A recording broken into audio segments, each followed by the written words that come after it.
अब एक बड़ी खबर आपको बता दें, संजय राउत की प्रतिक्रिया आ चुकी है। देवेंद्र फडणवीस से मुलाकात पर संजय राउत का बयान सामने आ गया है। राजनीति में कोई दुश्मन नहीं होता। उद्धव को पता थी मुलाकात की बात, संजय राउत ये कह रहे हैं। सुन लेते क्या कुछ कहा उन्होंने। देखिए, देवेंद्र फडणवीस जी महाराष्ट्र के पूर्व मुख्यमंत्री है। 5 साल तक देवेंद्र जी ने महाराष्ट्र में मुख्यमंत्री पद संभाला है। हम उनके साथ काम भी कर चुके हैं। फिलहाल देवेंद्र जी महाराष्ट्र के लीडर ऑफ अपोजिशन है, बीजेपी के वरिष्ठ नेता है, अब बिहार के इंचार्ज बन गए। बहुत दिनों से मेरा और उनकी मुलाकात तय हो गई थी। दूसरे कारणों से, खास करके सामना के लिए उनकी एक मुलाकात इंटरव्यू में साक्षात्कार लेना चाहता था, लेकिन टाइम का थोड़ा सा गड़बड़ था, कोरोना हो गया, ये हो गया। और भी एक महाराष्ट्र में जो कुछ साहित्य विषयक संस्था है, कुछ प्रेस क्लब्स है बड़े, उनका भी ये कहना है कि मैं एक देवेंद्र जी की मुलाकात जाहिर तौर पर पब्लिक के सामने। तो इस बारे में भी मैं बात कर रहा था कि हम कैसे कर सकते हैं। ये लोगों की एक मांग है कि मैं आपके साथ मंच पर आकर बात करूं। ऐसा है कि हम दोनों कोई दुश्मन नहीं है ना। महाराष्ट्र की राजनीति में कभी व्यक्तिगत दुश्मनी नहीं होती। आइडियोलॉजिकल या कोई भूमिका पर हमारे विवाद हो सकते हैं। तो इसलिए हमने उनसे बात की, और ये कोई जो हमारी बैठक थी वो कोई गोपनीय नहीं थी। हम कोई बंकर में अंडरग्राउंड नहीं बैठे थे, खुलेआम लोगों के सामने बैठकर बात कर रहे थे। पर सर, इसके राजनीतिक मायने निकाले जा रहे हैं। और आपको मैं ये भी बताना चाहता हूँ, मैं देवेंद्र जी को मिल रहा हूँ, इस बारे में उद्धव जी को भी जानकारी। सर, ये आप कह रहे हैं कि हम दोनों कोई दुश्मन नहीं है, तो क्या ये माना जाए कि दोस्ती की तरफ हाथ बढ़ा रहे हैं आप दोनों?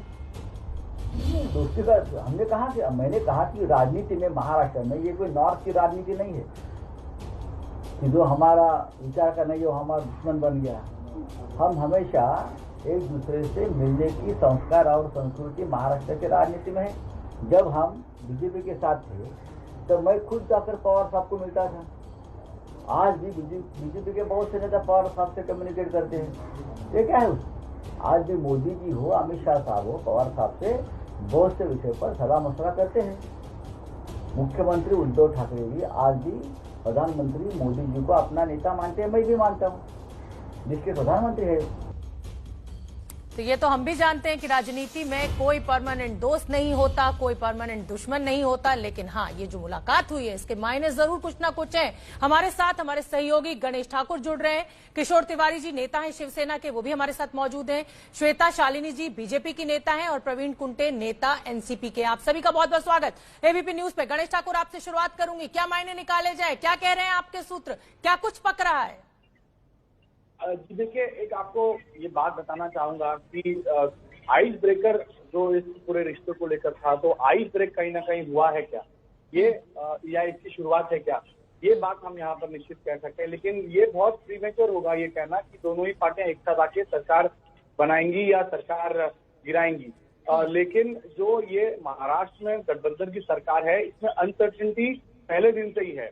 चाहे वो कोरोना की समस्या को लेकर हो, चाहे वो पुलिस की बदलियों को लेकर हो, चाहे वो पोस्टर में फोटो नहीं छपने को लेकर हो, या फिर एक बार जब उद्धव ठाकरे को खुद कहना पड़ा था कि सत्ता की जो स्टेयरिंग है वो उनके पास है, क्योंकि अच्छे लगाई जा रही थी कि अजीत पवार या एनसीपी सरकार चला रही। तो इस तरह के मतभेद कहिए या इस तरह की जो बातें हैं वो लगातार इस सरकार को लेकर पहले दिन से की जा रही है। और शिवसेना में भी एक गुट है जो ये मानता है कि उनका नेचुरल अलाय कोई होगा तो वो बीजेपी है। और ये बात लगातार उद्धव ठाकरे इनके पास भी हुई है। और जैसे संजय राउत खुद कह रहे हैं कि राजनीति में कोई जो शत्रु है वो हमेशा के लिए नहीं होता है, कुछ भी बदल सकती है। और जब अगर शिवसेना कांग्रेस एनसीपी के साथ जा सकती है तो बीजेपी के साथ वो किसी भी समय आ सकती है केंद्र में। देखिए, अब बातें इस तरह की होंगी, अगर ये बात बनती भी है तो केंद्र के लिए या राज्य के भले के लिए दोनों एक साथ आएंगे। इस तरह की लगातार बातें अगर ये मेल होता है तो इस तरह की बातें होंगी और इसी ग्राउंड पे आगे सरकार बनाई जाएगी। लेकिन फिलहाल के लिए शुरुआत हुई है बातचीत की। दिल मिले ना मिले, हाथ मिलाकर आगे चलें, इस तरह की भूमिका बिल्कुल। दिल मिले ना मिले, हाथ मिलाने शुरू हो चुके हैं। जिस तरीके से बीजेपी और शिवसेना की पुरानी मित्रता रही है, लेकिन सरकार बनाने को लेकर जिस तरीके से कांटा फंसा, उसके बाद दोनों अलग खेमे में दिखाई दे रहे थे। मेरे साथ श्वेता शालिनी जी, बीजेपी की नेता, जुड़ी हुई हैं। श्वेता शालिनी जी, क्या लग रहा है, अगर उसी समय मान लेते, उद्धव ठाकरे को मुख्यमंत्री बना देते, तो इतनी फजीहत भी ना होती और ऐसे गुपचुप तरीके से मिलना भी नहीं पड़ता? बीजेपी को अपनी गलती महसूस हो गई है। देखिए शोभना जी, दो चीजें कहना चाहूंगी। आपने शुरुआत में कहा था सीक्रेट मीटिंग, अभी भी आप कह रही हैं गुपचुप मीटिंग। आप लोग को तो सब जानकारी हो ही जाती है, तो कहे कि गुपचुप और कहे का सीक्रेट। वैसे मैं खुद चाह रही थी कि आज संजय राउत जी, मैं वेट कर रही थी सुबह से कि यदि वो सुबह से एक शेर आधा अगर ट्वीट कर देते तो शायद कुछ बात बन जाती, आप लोगों को थोड़ी राहत की सांस आती। लेकिन आज मैं ही एक उनके बदले में शेर अर्ज कर देती हूँ। किशोर तिवारी जी, जरा ध्यान से सुनिएगा। दोस्ती में दोस्त का खुदा होता है, पर महसूस तब होता है जब वो जुदा होता है। तो इसीलिए ये शेर संजय राउत जी की तरफ से मैंने कह दिया। बाकी संजय राउत जी खुद कह चुके हैं वो सामना में एक इंटरव्यू लेना चाहते हैं। उन्होंने ये डिक्लेरेशन तब किया था जब वो शरद पवार जी से बात कर रहे थे। तो बहुत जरूरी है। और देवेंद्र जी ये इंटरव्यू देना नहीं चाहते थे क्योंकि उन्हें लगता था कि वो अनएडिटेड इंटरव्यू नहीं सामना में वो लोग छापेंगे या दिखाएंगे, इसीलिए वो इस चीज की वार्तालाप करने के लिए वहां बैठे। फिर कुछ लोगों ने हमसे कल पूछा था कि भाई 2 घंटे क्या बात हुई, तो लंच पे यदि मुलाकात हुई तो लंच खत्म हुए बिना तो नहीं उठा जा सकता है। बाकी और भी विषय हैं, जैसे देवेंद्र जी, माननीय उद्धव जी किसी कारणवश पूरे महाराष्ट्र राज्य में नहीं घूम पाए हैं इस कोरोना के आवेश में, लेकिन देवेंद्र जी ने हर जगह पर घूमा है। उन्हें ग्राउंड लेवल का रिपोर्ट है उनके पास, तो हो सकता है संजय राउत जी वो कलेक्ट कर रहे हो या सेंटर से कुछ मदद मांगनी हो।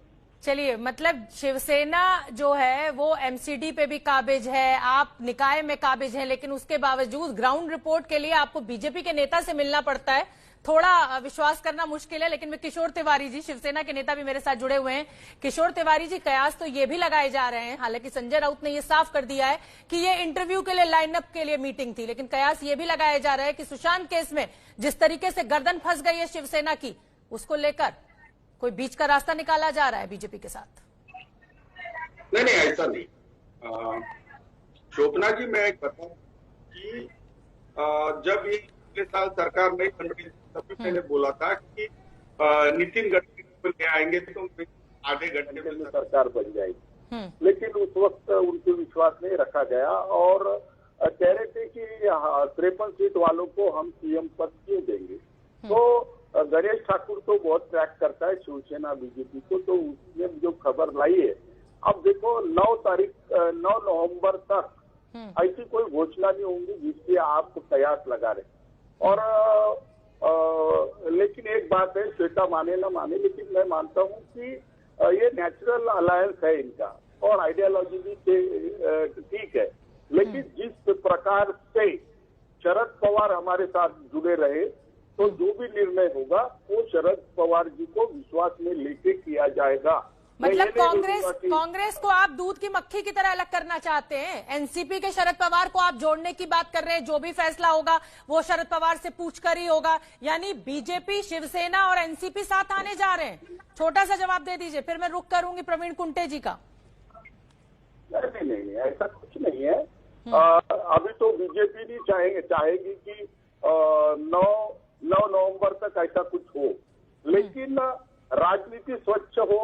और देवेंद्र जी ये मेरे बहुत ही छोटे अनुज और बहुत अच्छे उन्होंने काम किया है। उद्धव जी उनका बहुत आदर करते हैं और संजय राउत जी के वो मित्र है। लेकिन जो मैं ग्राउंड लेवल पे काम करता हूँ, तो शिवसेना और भाजपा के लोग कहते हैं कि यार कहाँ आ गए हम, तो ऐसा भी है। तो चलिए ठीक है, ये कहाँ आ गए हम, इसी आपके जो आपने ये वाक्य कहा है, कहाँ आ गए हम, मैं प्रवीण कुंटे जी का जवाब लूंगी। नेता एनसीपी के हैं, मेरे साथ मौजूद है एबीपी न्यूज पर। तो कहो ना प्यार है, इसी तरीके की शेरो शायरी शिवसेना के खेमे से भी की जा रही है और बीजेपी के खेमे से भी की जा रही है। श्वेता शालिनी जी कह रही हैं कि दोस्त की दोस्ती तब पता चलती है जब दोस्त जुदा हो जाता है, और नेता जो है शिवसेना के किशोर तिवारी जी, वो कह रहे हैं ये कहाँ आ गए हम। प्रवीण कुंटे जी, ये जहां भी पहुंच गए, आप साथ हैं कि नहीं है, या आप कांग्रेस के साथ ही हैं अभी भी? जहां तक कल की मुलाकात का सवाल है, जो संजय जी राउत और देवेंद्र जी के बीच में हुई थी, उस पर स्वयं संजय राउत जी अपनी भूमिका को स्पष्ट कर चुके हैं। जहां तक मुझे नहीं पता कि किस बात को लेकर तिवारी जी बात कर रहे हैं, लेकिन एक बात मैं दावे से कह सकता हूं, ये सरकार पूरी तरह से 5 साल पूरे करने जा रही है। महाविकास आघाड़ी में किसी तरह का कोई भी मतभेद नहीं है।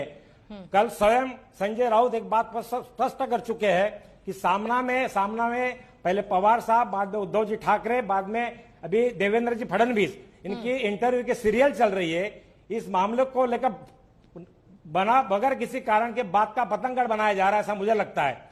और जहां तक सरकार का सवाल है, जब तक पवार साहब इस सरकार के साथ एक चट्टान की तरह खड़े हैं, तब तक इस सरकार में कोई परिंदा भी पैर नहीं मार सकता। ये सरकार पूरी तरह से 5 साल पूरा करेगी। प्रवीण जी, और जो स्वयं संजय राउत ने कहा है वही। प्रवीण जी, सवाल तो यही है ना कि क्या इस पूरे गठबंधन से सिर्फ कांग्रेस को अलग थलग करने की तैयारी कर रही है? शिवसेना बीजेपी तो पुराने मित्र रहे हैं, चलिए एक बार फिर साथ आ गए। मैं आपकी भूमिका की बात कर रही हूं कि अगर शिवसेना और बीजेपी साथ आते हैं तो एनसीपी की भूमिका क्या होगी? आप साथ जाएंगे शिवसेना बीजेपी के, या आप कांग्रेस के खेमे में रहने वाले? ये पूरी तरह से काल्पनिक सवाल है। सरकार भारतीय जनता पार्टी आज सत्ता से बाहर बेदखल हो चुकी है। कांग्रेस, शिवसेना और एनसीपी की महाविकास आघाड़ी की सरकार 5 साल पूरे करने जा रही है। मैं पूरी तरह से दावे के साथ कह सकता हूं। जहां तक हमारा तालमेल का सवाल है, जब तक पवार साहब एक चट्टान की तरह सरकार के साथ खड़े हैं, सरकार में मतभेद का कोई सवाल नहीं है। जहां तक मुलाकात की बात है, भारतीय जनता पार्टी के नेता भी इस बात को स्पष्ट कर चुके हैं, सेना के नेता बात को स्पष्ट कर चुके हैं। महाराष्ट्र का संस्कृति है, यहाँ का कल्चर है, हमेशा नेता विपक्ष हमेशा मिलते जुलते रहते हैं और राज्य की राजनीति में विकास को लेकर हमेशा हम लोग साथ में मिलकर काम करते रहे हैं। ठीक है, मैं आऊंगी श्वेता, शालिनी जी आपके पास आऊंगी फिलहाल, क्योंकि मुझे एक बहुत छोटे से ब्रेक के लिए रुकना है और ब्रेक से लौटकर श्वेता शालिनी से पूछूंगी मैं कि क्या संघ का दबाव है, जो आइडियोलॉजी की बात हो रही है, उस आइडियोलॉजी के खिलाफ जाकर जो मिलन हुआ है एनसीपी और कांग्रेस के साथ, वो सूट नहीं कर रहा है।